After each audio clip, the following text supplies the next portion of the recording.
Welcome to the Mom and podcast. We're your hosts, Suzanne Kearns and Missy Stevens. We want to help you through everything that happens in the ellipses, from your professional life to your emotional health. You're a mom and so much more. Let's figure out what comes next together. It says it's going. All right, we're live. Yay! All right. Do you want to kick us off? I will. All right. Welcome to the Mom and podcast. I'm Suzanne Kearns, mom and writer, LGBTQ and sex ed advocate. And today and every day, I am a teacher appreciator. Yes, I'm Missy Stevens, mom and writer, foster care advocate. And it feels like I'm stealing Suzanne's, but she stole mine. I am a teacher appreciator today. We're just both really teacher appreciating all day long. I was thinking that we were doing this, and then, oh God, for teachers. Yeah. And I'm so glad we get to highlight it tonight because it is Teacher Appreciation Week, y'all. So by the time this airs on Thursday, you better really get your act together. So I hope you're watching this live tonight, or else you're going to be doing some serious urgent run to the Starbucks to get your stack of gift cards. Tonight, our guests are Julian Forrest and Jen Mangles, who I will undoubtedly refer to as Miss Forrest and Miss Mangles because for many glorious BC, which was the before COVID years, they were my kiddos' teachers. At least Miss Forrest had both of my kiddos. But y'all had my I don't ever say his name, my boy. boy child. Yeah, the boy child.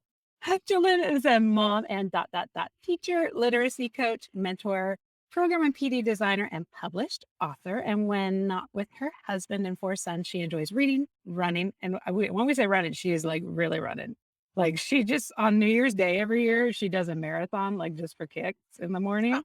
And Jen Mangles is a mom and classroom teacher of 2nd, 3rd, and 4th graders over the past 20 years.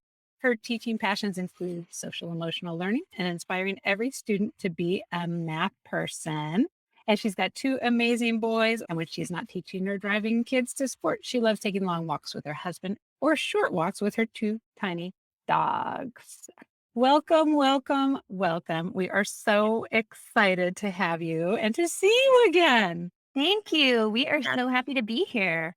Absolutely. Well, we're so glad you're here. And we kind of scratched the surface on your bios, but we would love for you. We love to talk about career progression and how moms end up where they are. And if you've had any major, like if parenting changed the way you approach your career or any other big pivots along the way. So why don't we start with Jennifer? Yeah. No, you're fine. I feel like I'm in trouble though if it's Jennifer. So that's my name is Melissa. I know. And I tried to be Melissa when I first went to like real work, when I graduated college and I got a job. Yeah. And every time someone would talk to me, I'd be like, what? It's like I have to sit up straighter and my middle name is coming next. I know. Yep. Yeah. No, I have known for a long time that I wanted to be a teacher. Like I was one of those nerdy kids who would like set up her stuffed animals and make seating charts for them and have grade books for them. And I may have gotten an overhead projector for Christmas when I was in like 4th and 5th grade. Oh. I'm serious, y'all. The level of nerd and planning ahead is pretty epic. And yeah, once I kind of got started, I taught for about 3 years before I met my husband. And then a few years later, we had 2 boys along the way. And really, I think the biggest change, in being a teacher is a big sense of humility. I think that parenting is so much more challenging than teaching in a lot of ways. And while I thought, I could read my parenting books and I've taught so many kids, and my kids know how to do this and I've got all these classroom management strategies. My boys don't really care about those classroom management strategies that work so well with, all these kids in the classroom. And so it's really humbling in a lot of ways, but I think for me, it's been a really good opportunity to think through, kind of my balance for myself too. I think when my 2 were really little, it was a lot about either my classroom is moving along just the way it needs to, or the house is clean and always kind of trying to make sure that everything got equal. And that never happened. It just kind of, And it became more about wherever I am in this moment, I'm going to try to really tune in And I think I kind of lived up to that nickname at my first campus. My nickname was Zen Jen, and kind of tuning into that mindfulness piece as a mom and a teacher has been like a big game changer for sure. So necessary during the times we are living in. Yes.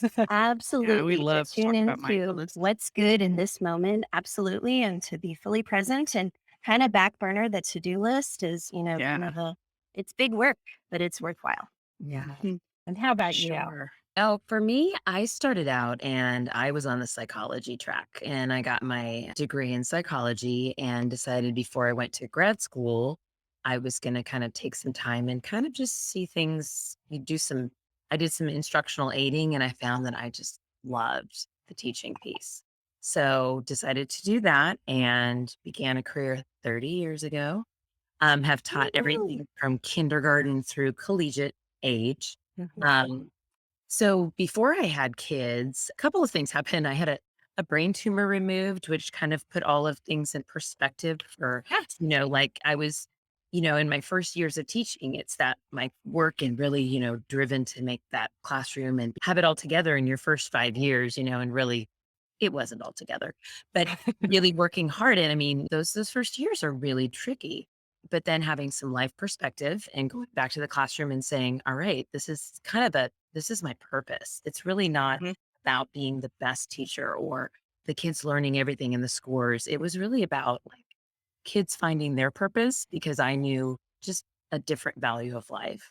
So then started having Goosebumps. kids and learned a lot more there because everybody was different. Like I had a single and then I had twins and then I had single. And I mean, life became I knew I didn't have control. And that was the biggest. I think I echo what Jen says. Like with teaching and parenting, you just learn that I don't have that control of all these 25 in front of me. I can lay it down, but are they going to pick it up? And the same thing with our kids, this is their journey. They're each unique. And I really learned that having kids. And that has translated in the classroom to a much more, I think, healthy balance, like Jen's saying, in terms of investing in them as people and not just saying Yeah. the learning. You've got to get to this XYZ point. It's really about you growing as a person and as a learner. So it's different, and I moved states. So things have changed throughout my career, kind of being in Mhm. different areas in the country. And so Right. things are different. And as a staff developer and presenting in California, and what I was doing, I got to see a lot of different teaching situations, a lot of different kinds of schools. So that really affected how I appreciate where we are now too in different ways. And I hear other people's struggles and say, I remember being with those teachers and I can really, my heart goes to that. And I can see things from some different perspectives too. Oh, yeah. And that's really interesting. I didn't realize that you had a background in psychology, and a lot of things are like, oh, that makes sense now. So, as my daughter, well, as I use her name, Zoe, is looking at different majors and stuff, some of the classes for the liberal arts are around psychology. And it's like, you can never go wrong knowing about how people's minds work. I mean, you can, no matter what you end up doing, Yeah. that comes in handy. And as teaching, yeah, wow.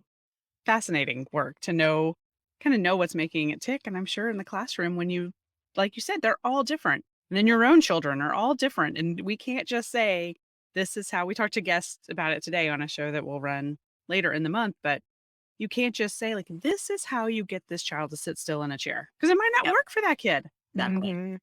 Yeah, Yeah. it's a constant responsive. I mean, and that's the thing, with parenting too. It's not a one day, like we put this in place and it just works. It's the same thing Yeah. with teaching, right? It is a constant practice and it's a constant thinking about being intentional with everything that you do. And it's not just Mhm. a stopgap measure to get me through today, because really the long term payouts are what matter. And so the more you stick with something and are really intentional in how that works. Yeah.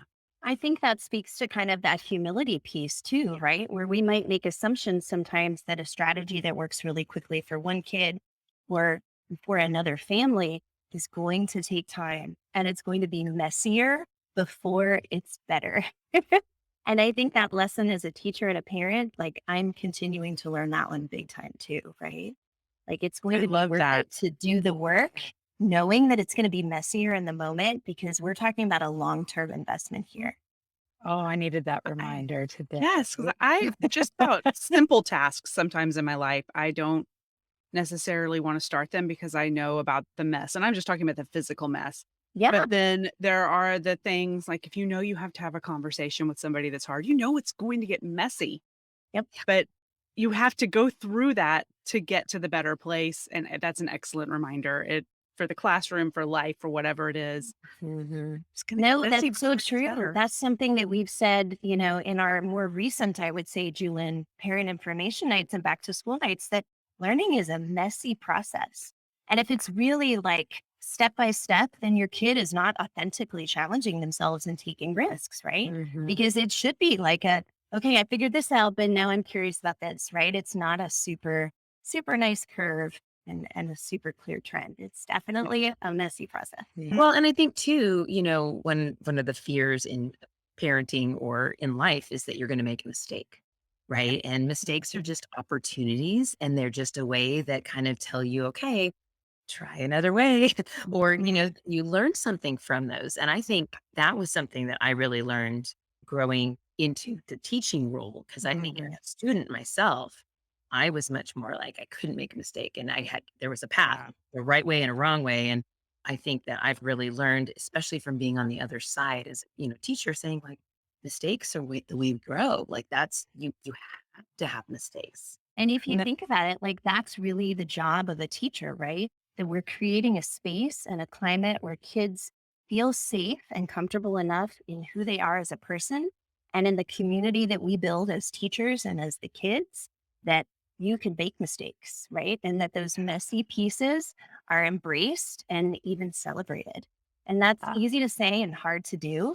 But I think that's one of the things that I'm most proud to be part of, in this line of work. Mhm. It really is humbling, but it's not about necessarily lessons and what that looks like from our perspective, but how do the kids feel in response to this Mhm. space that we've created, right? Yeah, and I want to dive into that a little bit more because the Yeah. space that you have created is really unique and it's really innovative.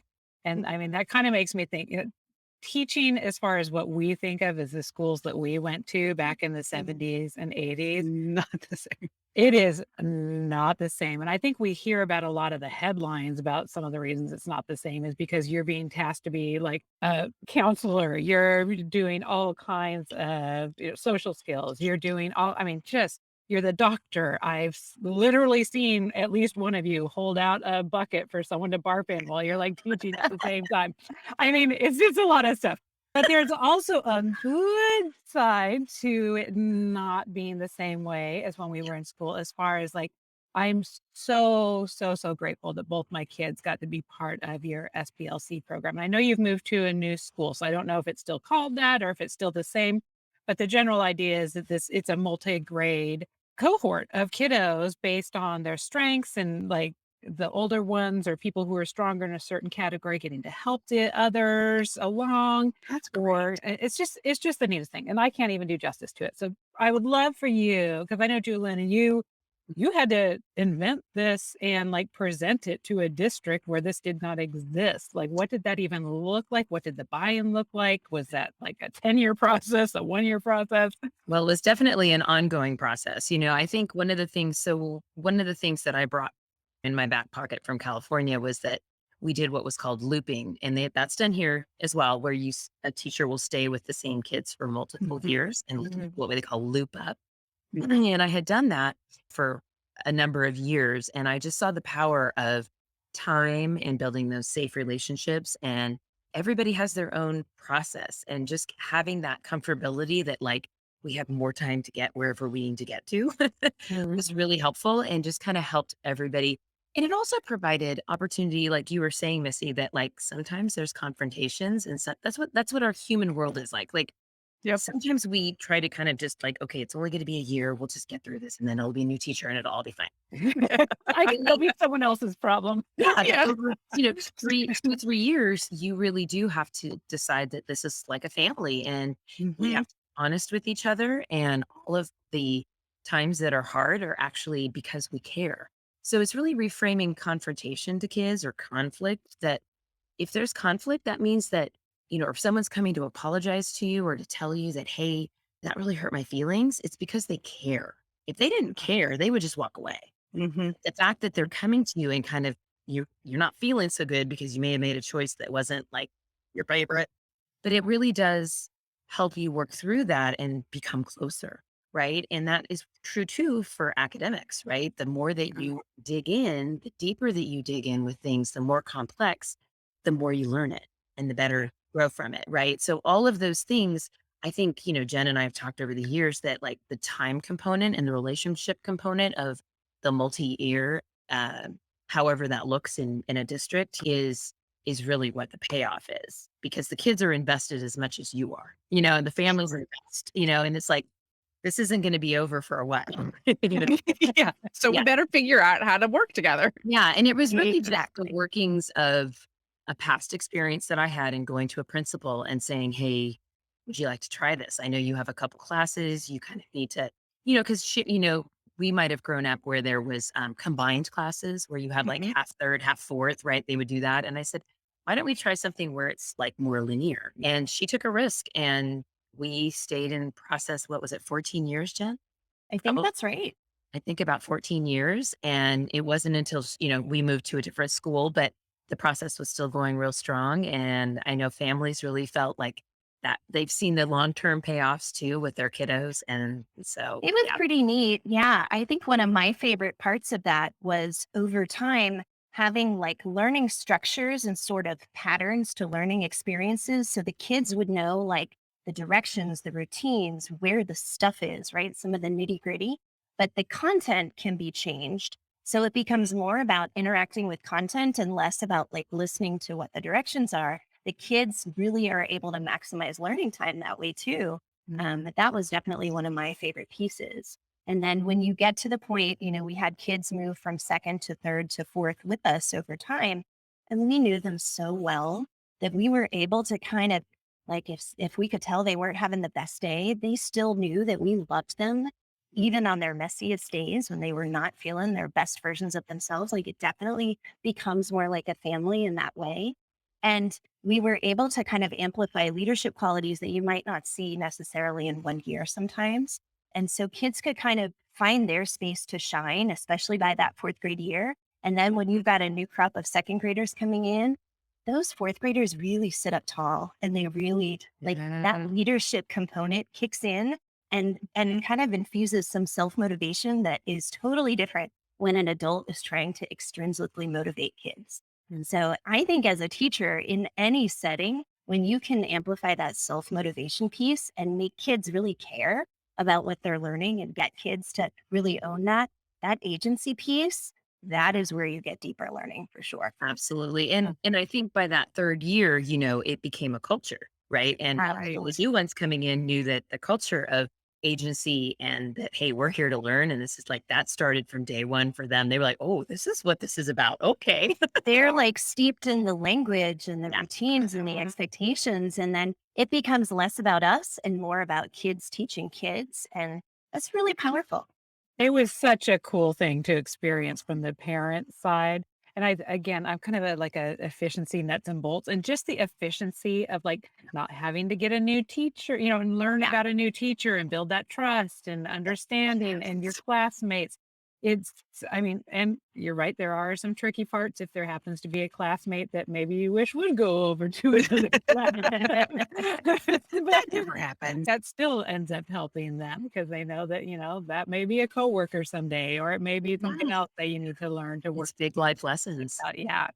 And And you're so right. Like the advocacy skills, the assertiveness, the resilience piece. And like Julin was talking about before, when you're leaning into conflict rather than kind of, nope, don't need to do that. We're just going to separate. It's a big change. And kids, they start to form relationships differently with that understanding. yeah. Yeah. And I think what was cool too, and I think we do this now, we share a classroom right now and we have So it's one literally like 46 kids in a double-sized, like cavernous space. I love Missy's eyes on that. I love it. I'm like, that is a lot of kids in one It place. is a lot of kids. but it's cool because it's so big, you can't teach whole class. you're doing a lot of like small groups all day long and partner work. And you're doing things where it's like the kids are like, oh, there's a teacher. Oh, there's the other teacher. Oh my gosh. They're like, they're everywhere, right? It's like surround sound. Yeah. Working into them setting goals, right? Mhm. And them taking on their learning for the day. They come and we actually have a cheer that says like, why are we here? And it's to learn. What does that take? Effort. And what are you going to give? 100%. And they say that every Teacher day with the class. team. I know Zoe, Both your kiddos will remember. Yeah. Yeah, I know. And they do. And I got to tell you, I was so grateful that we were able to finish SBLC for both kids before COVID hit. But it almost was a blessing and a curse because the contrast from having that community and that connection and level of interaction to just like nothing was like, what the hell just happened? Like, what? So, but I mean, but I think that actually it was a benefit and that I think he was able to kind of ride that wave of it for a while. I think it helped sustain for a little bit. And I think that's, I mean, it doesn't go away. Both kids, when I told them who I was talking to tonight, were like, can we say hi? Even though they were both like really shy. That says a lot about appreciating the teacher for teacher appreciation. It's an amazing When a program. teenager wants to say hello. Yeah, well, talking about that being amazing, the reason we wanted to have you all on for Teacher Appreciation Week is a lot of the kids are kind of feral right now. Ours are in some ways. We've talked to a lot of people, and there has been an article recently talking about how the kids are feral, specifically talking about college freshmen. They get it, they don't know how to do it because they miss those key years of learning how to be people. But all of that time out for little kids who didn't have that much time to build up the school skills, I mean, it's a lot. And you're faced with a lot right now, and teaching looks really differently than it did before. And so we're just wondering, as much as you're comfortable, if you can kind of share your personal experiences with the current challenges, COVID related, and what things look like now that we're back from that hard lockdown. No, I Uh, think you're so right. And I think leaning into the social emotional learning piece right now continues to be just as important as ever. And I think redefining conflict in some ways, we talked about the relationship piece a little bit already, but, making the classroom a safe space to normalize disagreement for one, right? And even go so far as to say we're encouraging productive disagreement and we're encouraging multiple perspectives and different ideas because that's how we learn and grow, right? How are you open to new ideas? Where do you see your thinking evolving and growing and changing? And I think making that safe in an academic setting and then starting to find those teachable moments in kind of social opportunities. How can we, in a moment of conflict, how can we notice the other person's perspective? How can you kind of use that imagination, that creativity piece to build that perspective taking muscle? And what does that look like? And so we're definitely finding ourselves leaning into that just as much, if not more, knowing that we were all in our homes and there was minimal conflict because we were a rectangle on a screen, right? And so, yeah. And teaching kids, I find we're doing, a little bit more assertiveness teaching, I think, as parents and as teachers right now. How do you use your words when you're not sure that, you want to be respectful, you want to use kind words, but you also need to use strong words because your friend needs to hear that. And so really explicitly teaching all those kinds of skills right now. This is definitely the time. And I yeah, love that you're focusing on the social emotional learning. And anybody who has gone to my personal Facebook page knows that I have a pinned post there from the last time I got Yeah. on my soapbox about social emotional learning.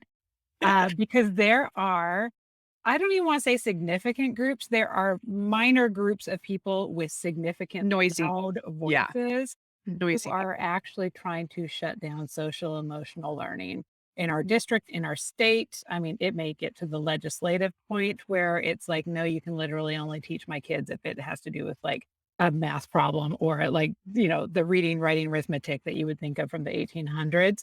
So it's a big thing. And I do encourage people that anytime that they hear the term social emotional learning to actually dive into that and learn what that means and not be afraid of that term because people are trying to stigmatize that term. And it's so important now more than ever that kids are learning how to deal with their own challenging emotions, how to deal with challenging relationships. These are the skills that they're going to take through their whole lives. And it's not taking away from their ability to do long division, to Oh, know how to get along with their classmates. So, again, soapbox again. If you hear someone bashing on the idea of SEL or social emotional learning, please take the time to actually dive into what that really means. And Absolutely. It is. I mean, but they see it. Like we saw it last year. I remember having the conversations when we were on, online, and we thought, oh my gosh, next year they've been told to stay away from each other. They've been told to keep 6 feet. This Yep. year we haven't had hard. this. Like we knew it was coming, right? Because Yep. having Right. taught, we knew what it was like, which is every day teachers are dealing with conflict. Every day that is a normal part. You can't ignore how these kids, they need to learn those skills when they're little, so that, if not now, when, like I have kids in college, and if they're learning how to work out roommate things, then like, and they have, yeah, like my freshman in college did his own big work this year, and I didn't have to do a thing. And I knew he was going to be okay, because you have to do it when they're little. Right. And so knowing that they were separated, I remember having conversations with Jen going, man, next year's going to be Yep. tricky because we haven't had to do that. But then when it hit this year, it really did. We were like, we told ourselves, but we didn't really like acknowledge how hard that is, because that's a whole set of learning that kids just need to learn relationally. Absolutely. And if they're stuck in that world, right? If they're kind of thinking, oh, I'm not feeling safe or whatever, whatever, we haven't worked out this issue, their mind is not thinking about the Mm-mm. learning. They're thinking about, I still have this, and I don't know what to do with these feelings, you know? So And that's, that feeling of being part of a community, that connectedness, right? That's a basic human need just as much as Yep. food and water and shelter. And so creating that community where kids feel a part of that, and that collaboration piece, that's an important component of that. We are really explicitly teaching what collaboration looks like and sounds like, right? So we're saying things like, you might need to lean in so you're making eye contact, and all these really explicit Mhm. ways that we're kind of reteaching what it looks like when you're connecting with other humans that's not necessarily on a screen now. oh my gosh. I mean, I think we all need that. Missy and I talked about that when we went to the Mom 2 conference this last Yeah. week. We're like, I think we forgot how to people. Like sometimes we say weird things. Or- I forget that people can see me. It's crazy. Like I would have to constantly remind myself, I am not alone. yes. yeah, with adults and we had many years of interactions with people. Like Yeah. these kids, like you're saying, Missy, earlier, if they have had few experiences, they're really relearning all of this. And that's a really important thing to not, you know, Jen and I have talked about, like, if those things are in place and those kids know that they're safe and they're learning and mistakes and that they have goals and they're in charge, like that's what really accelerates the learning. If they're in a good place, the learning comes because they're in charge of it. They feel good. That's like academic self-esteem right there, Yeah. because you've really hit the core of, like what Jen's saying, those basic human needs of connection and safety, right? And if we're not meeting those needs, you can give all the curriculum in the world and it's going to be hard to make that gain. Oh, I wish we felt the safety. I think I don't know. I hope it's better for you in elementary school than we're seeing in the middle and the high school. Things are a little bit intense on the parent Facebook groups and kids lighting shit on fire in school for no apparent reason. Or probably for a lot of reasons that are apparent if you You know what? really At one of dive my kids' into it. schools, I won't say which one, but there are no paper towels in the bathrooms. They had to take out the dispensers because they either kept getting stolen or vandalized, or the paper towels were being used for non-paper towel activities and causing so many problems. So now they're supposed to use the hand dryers, but in half of them, the hand dryers don't work. And these are nice schools. It's not like Yeah. these schools don't have the funding to fix it. They can't fix it because if they fix it, somebody's going to break it. Like it's just a Yeah. mess. My son can't go to the bathroom past 11 a.m. because Why is that? they close them. So, Oh. so in that they cannot become arson So temptations. what I happens if don't you know. gotta go? Yeah. So middle schools, Middle school's been a little bit rough. As a menopausal lady, it's panicking to think about it. I know. Menopause is another one, but I'm like, oh yeah, those poor little girls who are getting their first periods. No, let them in the bathroom.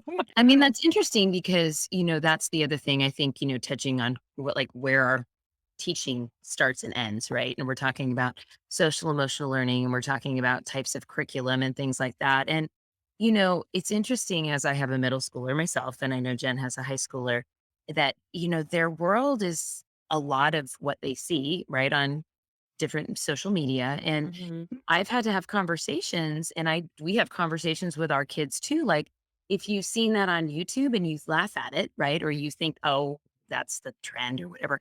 But in real life, if that happens, is that really funny?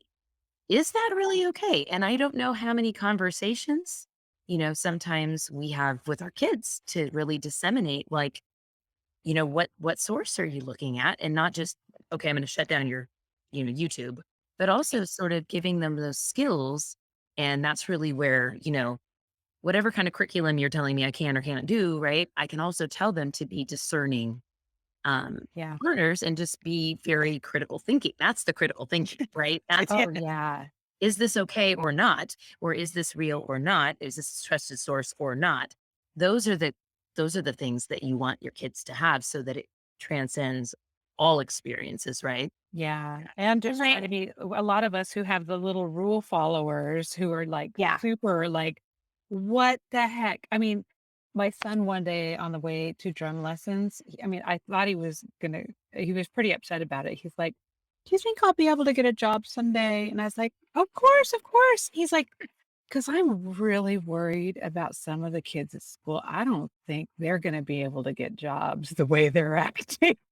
I was like, Oh, I was like, you know what? This is a time when everybody's kind of working out their kinks. They're figuring things out. I had some friends back in high school that would, they were the pipe bomb and the toilet kids, and they grew up to be accountants, and like sometimes they just gotta work through some stuff. And in Yeah. particular, this time, especially with the TikToks and everybody. I mean, these poor kids, I mean, if they're gonna do the TikTok light in the bathroom on fire, they gotta learn to not do it in front of the mirror.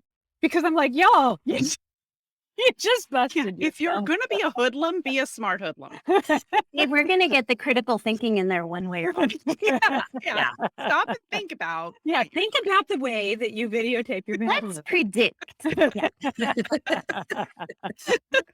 Oh my goodness. But no, I don't want to emphasize the kind of craziness. That's the No. lowest common denominator of what is going on. And there's a lot of good things that are still going on. But I just have a special, again, why we wanted to do the teacher appreciation, because I think there's a lot of parents who feel like they have special snowflakes who are not doing this stuff and who are getting really frustrated and being like, oh, my child deserves a better education than this. And we're like, oh, well, then I don't know, go to Mars, because right now Earth teachers are dealing with this stuff, A lot. and it's going to take some time while we all work this out. But I mean, in the meantime, one of the really truly greatest gifts, Julian, that you have given both my kiddos is this gift of the love of reading. I gotta tell you, the 16-year-old's on a little bit of a pause, although she took a book because they had the STAR test today, which again, that's a Mhm. soapbox I could get on a whole We're episode not for. going there tonight. 'Cause I could do a whole episode. I'm not, because I've had some wine and I'm like, do not That's even awesome. stress about this. No No, very college stressed. board is going to look at what your STAR test was. Take it and then read your book. But no, one of the best gifts that you've given both the kids is this gift of loving reading. And not just, I remember, God, let's see, Zoe started with you in the second grade. I don't know if it was the second or the third grade. I was talking to her about a book I was reading for book club. And she's like, oh, well, what were the stop signs or something in that book? Signposts. Signposts. Yeah. What were the signposts in that book? And I was like, I don't know what you are talking about, little second Really, grader. remember there being any signs, really? Wasn't it And things she's that like, authors do, Mom? she's like, no, it's like the recurring themes that you see that are threaded throughout the narrative of this book. And I'm like, what are you talking about? And here I am as a writer. I've been reading for 40 plus years. And this little girl, and so not even just the love of reading, but really knowing how to read, like, and not like how to read, like what are the letters and, the phonics of it, but like how to look at a book and the way that a Mhm, story is formed. mhm. And so I do know, okay, again, the 16-year-old, she's taken a brief hiatus. She was really good for a while. Now she's got a boyfriend. And even the 12-year-old, like he's gotten really stuck on, oh, not Grenade. What's it called? Is that the name of the book? So it's Mhm. a Grenade or something, the series. Yeah. And Alan Grant's. Yeah. yeah, and he has like I think both of them get into comfort books. Like Zoe's was Smile by Raina Telgemeier. Yep. Telgemeier. Yep. And then his is Grenade, which I don't know that sounds like a real comfort book. It's kind of like people who watch, like I refer to my husband watching The West Wing over and over. It's like the comfort TV or the comfort whatever, where you know what's coming and they kind of read the same books over and over. My youngest is a comfort reader too. Like Yeah. every summer and every Christmas break goes through the same books. Interesting. Yes. And I'm like, we can't just do this until this poor author writes another book. It could take 2 to 3 years. Like you need to branch out. So I'm just curious if you have for our listeners any tips for other listeners who are maybe either having trouble getting their kids to read or they're kind of in this lull or this repeat comfort reading. The best thing I will say, because there's no magic. Everybody's like, I don't know how you do it. I'm like, I'm not magic. Your magic. I do a lot of reading. I do a lot of kids reading. I mean, I do way more than adult reading. I like my entire school year. If I'm in a book, I'm reading kids lit. But I think, kind of goes back to two things. Thinking about teaching as helping kids find their purpose and helping them find a connection to the world. And whether that's a connection to their own world or it's to a larger world, but it's to see that books are, as Cornelius Minor likes to say, they're windows and mirrors into people's lives. But in order to kind of do that, and I think this is where that timepiece comes, is like really listening to kids, and not just like what they're interested in. Like if they like skateboarding, like just getting them a skateboard book. Like it's more about like, tell me more about what it is. Is it about the determination in skateboarders that they fall all the time and they get up? Oh, well, you might like this character that does this. And I do a lot of sort of suggesting, and it's sort of like, okay, take like 5 of them, tell me which one jives, and I kind of like walk Mhm. away. So it's really goes back to what, Jen was saying earlier about that agency piece and describing them as readers. So whenever we talk, we say, hey, readers, this is what it's you're scripting their identity as a reader and as a writer. I would say the same thing, and mathematician, same thing. But really putting that like as a normal, that's an identity you already have. And how you express that is different. And I think it's very normal in the teen years to take a pause because they are infiltrated with nonfiction right now at school, right? And things they Yeah. have to read and the ways they have to do things. So that's really the jive I love because like I get them when they're little and it's like, okay, I don't have to do a book for you. Like, so we read Long Walk to Water by Linda C. Park and we learn about the water crisis in Africa. And we, read about different kinds of kids that have autism and their experiences and things that are way outside the realm of what they do. But we do it as a community in a really safe space where they can ask questions. Mhm. And I'm always checking in with them. I'm always like, hey, how's the character doing? Not what page are you on? Or, but it's just the way you frame things, right? It's more or less really as a reader, that's what we do, right? It's us following a character. So it's really reminding them that this is not a task to finish something. You're going through an experience with. And if Right. you're kind of losing touch with that character, I will encourage them to say, like, why do you think that's happening? Have you just kind of like if this is not really connecting with you, or have you kind of moved back? What is that? That push and pull. So I think that's the kind of language that I use with kids. But yeah, it's scripting them as readers. It's being able to say, hey, there's a lot of choice in this for you. And then just kind of asking them how it's going on their journey. And a lot of times they finish without you even like, I'm like, oh, you're done. I was going to say, like, you totally reframed for me, that zipping into a character, right? That when you read a book, you are going on a journey with that character as if they were physically in the room with you. And the other thing that I've heard you say to kids that I found like total switch is like, you should be a different person when you finish a book. Like, how did that book change you?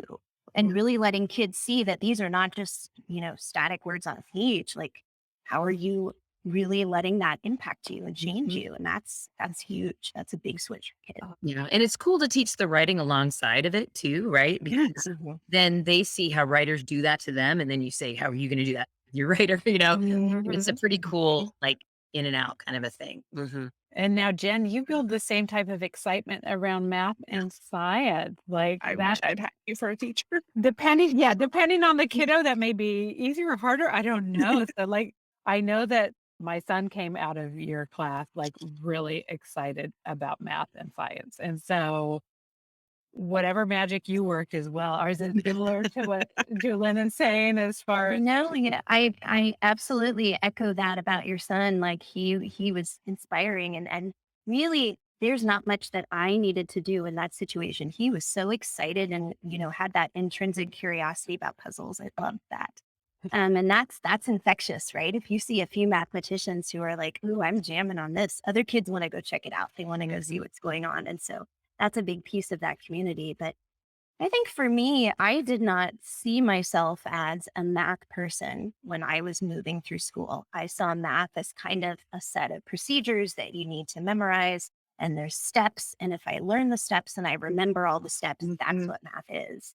And really, it's a series of connections, and it should be something that you discover so that you can really own an understanding of it rather than watching somebody else. You should be able to articulate it, you should be able to kind of choose from a variety of pathways. It should be much more open and creative and not like one size fits all.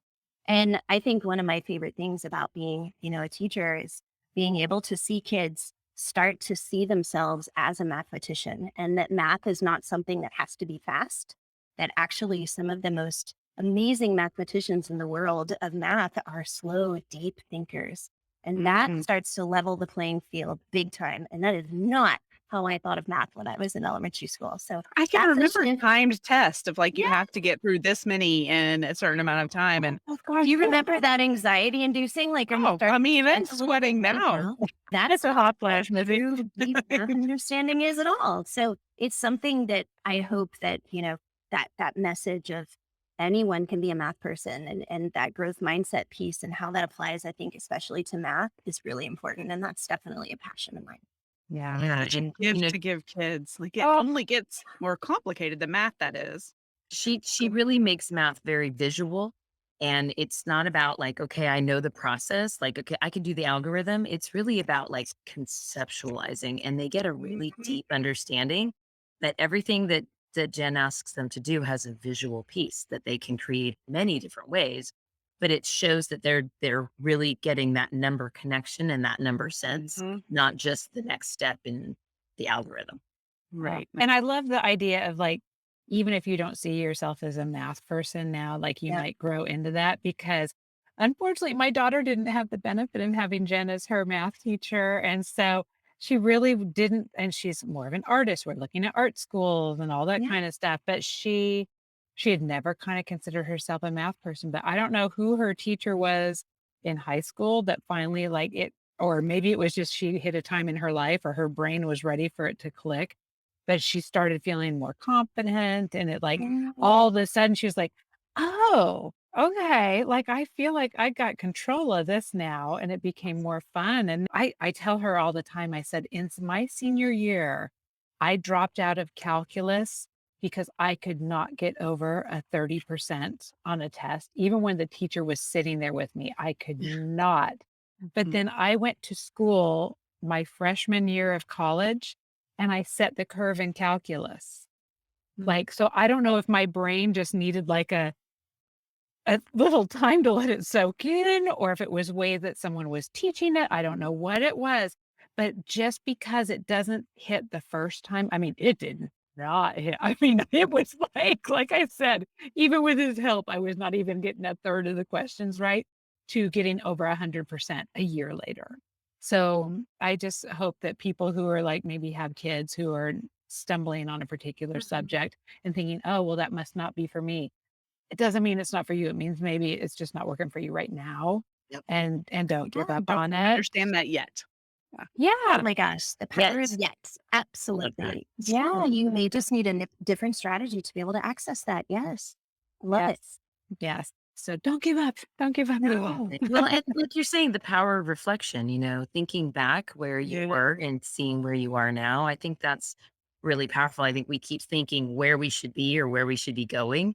And Mhm. one of the things in our classroom we really do very regularly is we have portfolios that look through all the work from the beginning. The kids got some work back the other day they did at the beginning of the year, and they were like, I didn't realize I grew that much. And Yeah. not just like you could see just the smiles and the radiation that came out of them from just feeling so proud of the work that they had done themselves and that Yeah. they worked really hard to grow.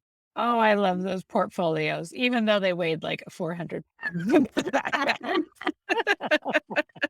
Their backpacks. So Like, true. I know. Like, It's kids are yeah. so little that their backpacks are already bigger than they are sometimes, and then if it's full of stuff, oh my it's just God. And we used to have this badass principal at the school originally. And I remember when we had just moved from Seattle to Texas, it was Zoe's first day of kindergarten. And we go in there and there's like 1,000 kids sitting in this gymnasium silent because this woman has control of these kids. were you a little freaked out? I was a little freaked out. First of all, it was like the Pledge of Allegiance. I was like, I'm ready for that. And then they'd like pledge to the Texas flag. And I'd like, what the hell? This is weird. Okay. It's weird. We did not do that when we were growing up. We did not pledge to Washington. Okay, Texas. Oh, shoot. I can't remember where I was going with, Dr. Schneider. She was a trip. But yeah, it's just this idea of having this powerful force over your school and someone who is willing to listen to some of your really I mean, probably out there ideas about setting up this second, third, fourth multi-grade strength-based cohort. So yeah, hats off to some of the principals who are willing to do some really creative things, even though they may scare the shit out of your kids that first day of kindergarten.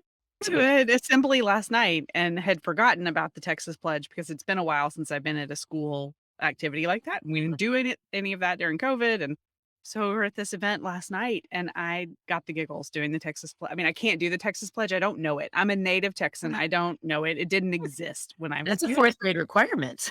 You did not go to Really? Tiger Elementary. Yeah, well, it didn't exist. Like we didn't have it.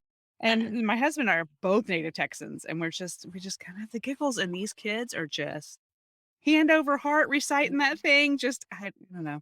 The whole thing's kind of funny. I don't know if there's any other state that has a pledge.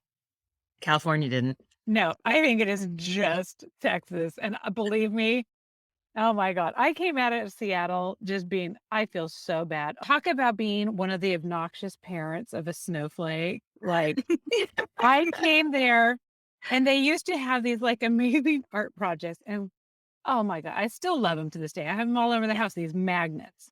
So they would have they would do their art things that kindergartners and first graders do. But then they would have a fundraiser thing or just like their Mhm. set thing that like every kid that ever goes to the school for the history of mankind will draw this cat in kindergarten. And in in the second grade, they're going From to downstairs. understand the universe. And in the third grade, they're going to like draw a hand. It's just a thing. And my kids, 4 years apart, have the same thing that they drew in every year.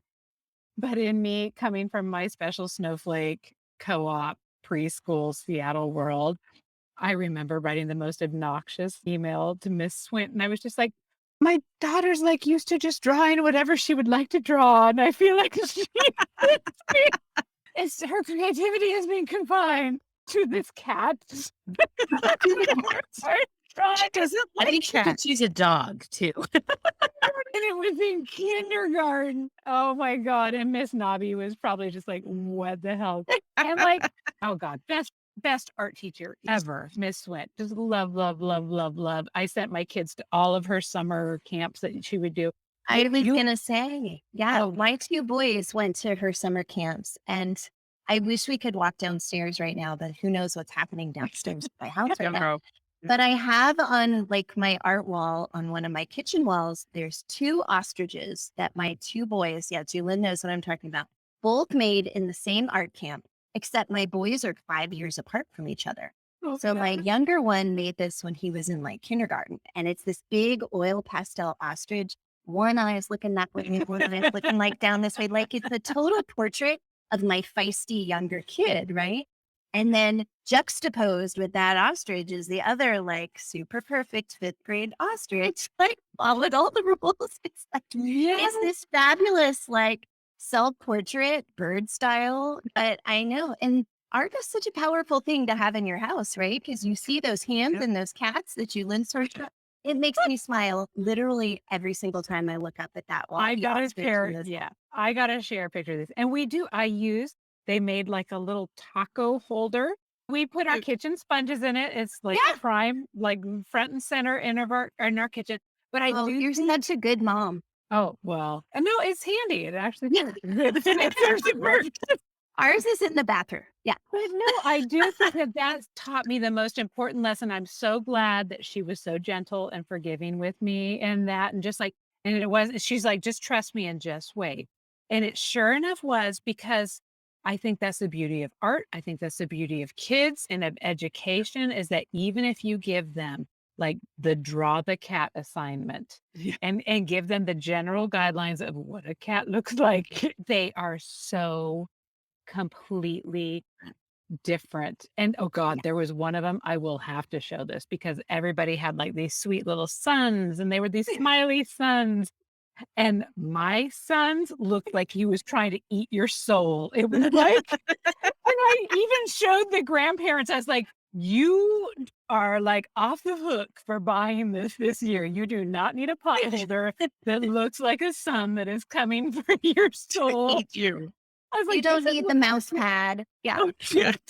you don't need a pillowcase or any No. of these things. But no, it did teach me that for like we've been saying, every kid is their own little person. Oh, And no matter, even if you do put them in, and sometimes I do think that sometimes creativity is the most creative when you do put some restrictions on it. Mm. As far as like, not that like it has to look Yeah. exact Oh, yeah. number, What but do like you do with this? Yeah. Yeah. it Not can be Like very that overwhelming. disguise a turkey big. assignment that we Yeah. did. I loved that. And my Classic. kids' turkeys were so different. yeah. Yeah, like they did it a couple times. Like I think they did it in preschool and then they did it again like the same year of elementary school or something. And Like third grade. Yep. it's every turkey is so they'd hang them in the hall. Like I loved going up to school and seeing them in the hall. And it was such a vast range of turkeys. All kinds of turkey things. So actually one of my favorite things on TikTok, and I spend too much time on TikTok, is teachers will show like what I asked my students to make. And here's the example I showed them. And then they show what their kids made. And oh, it's the best. Teacher TikTok is pretty funny, by the way, if you guys don't ever get lost in the teacher TikTok scroll. Oh, we don't have time. You probably don't. Yeah, you're like, no, I'm actually teaching your kids how to read right now. Yeah. We're living the teacher TikTok. Yeah. You're like, it's not funny for us. Not funny. No, it's funny in the summer. There you go. 4 more weeks Go left. 4 more weeks left. Yeah. And okay, we're coming towards the end of our hour. Yes. So you can answer this question either way.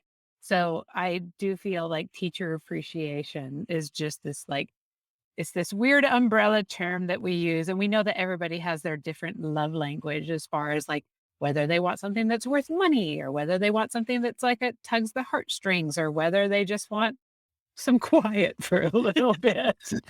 So like, what does teacher appreciation look like to you? Or what's your favorite book and or teacher that you've ever had?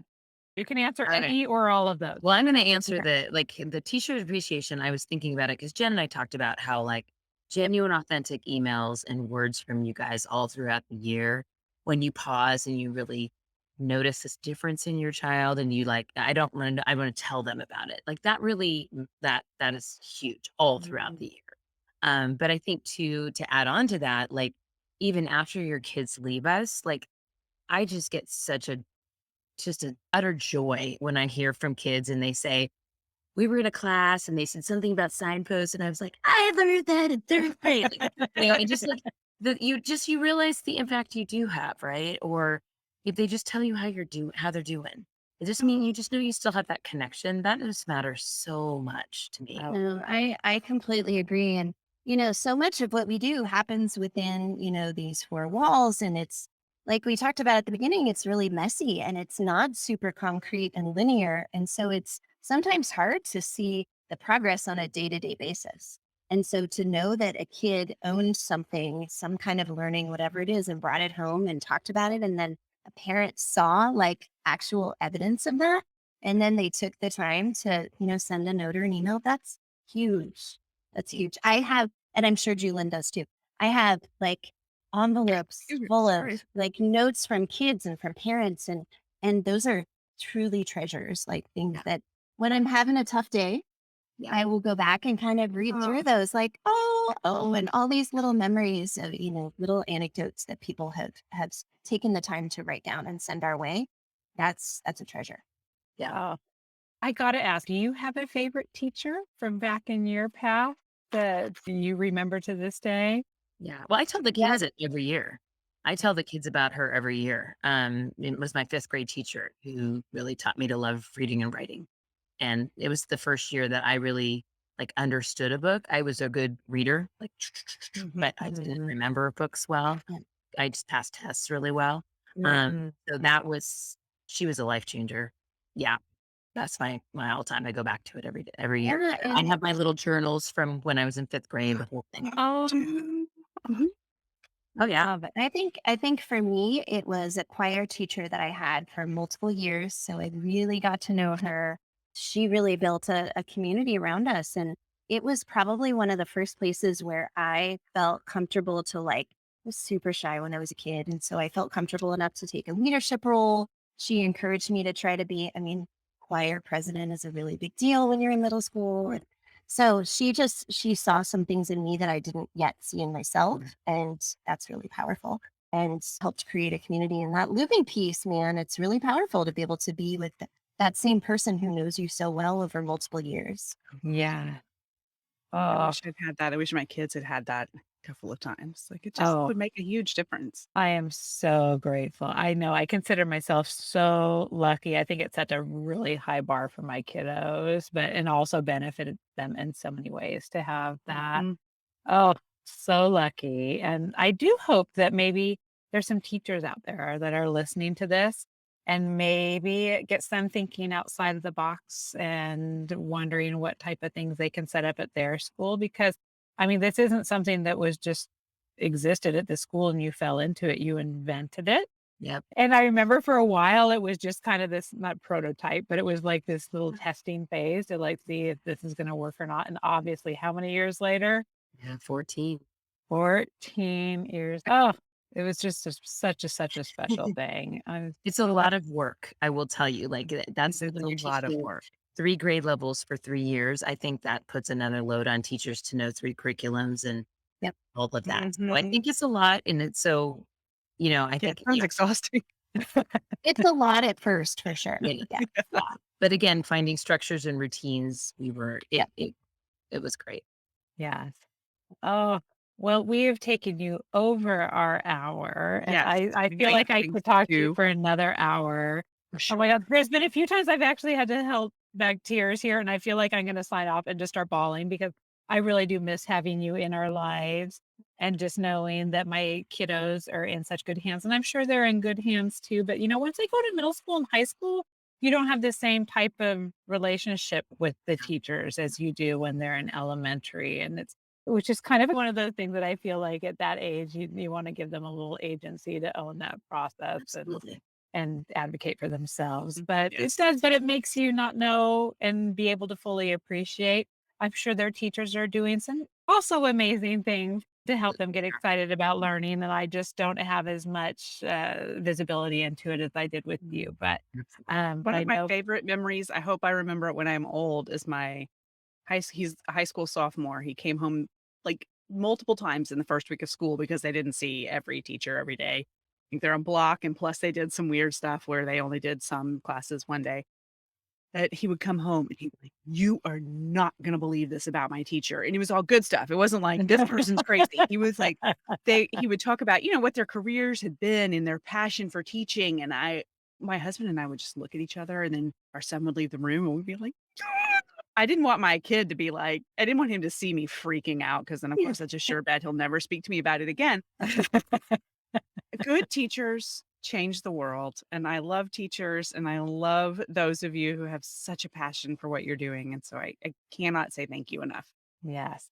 Thank you. We Yeah, thanks so much. appreciate you, especially during these especially trying times with our feral children. We apologize on their behalf. It's all part of the process. Yeah, and part of the work. Yep. Well, thank you for doing it. Yes. Thanks for having us, you guys. Absolutely. Well, thank you for all you Happy do. Teacher Appreciation Week. And are we signing off, Right. Missy? We're going to sign off. I guess I need to turn us off. Good night, everybody on Facebook. And I am ending it. Thank you so much for joining us for the Mom and podcast. We hope you enjoyed the show today. And if you know someone else who could benefit from today's episode, be sure to share it with them. Also, please subscribe and rate us wherever you listen to podcasts. You can find links to all the things we discussed today in the show notes over at our website, momandpodcast.com, with the AND spelled out.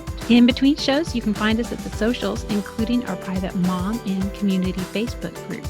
You can find links to the group, all of our socials, and our questions and comments section over at our website, momandpodcast.com. Thank you so much for your support. We appreciate you so much. Now go out there and make your ellipses count.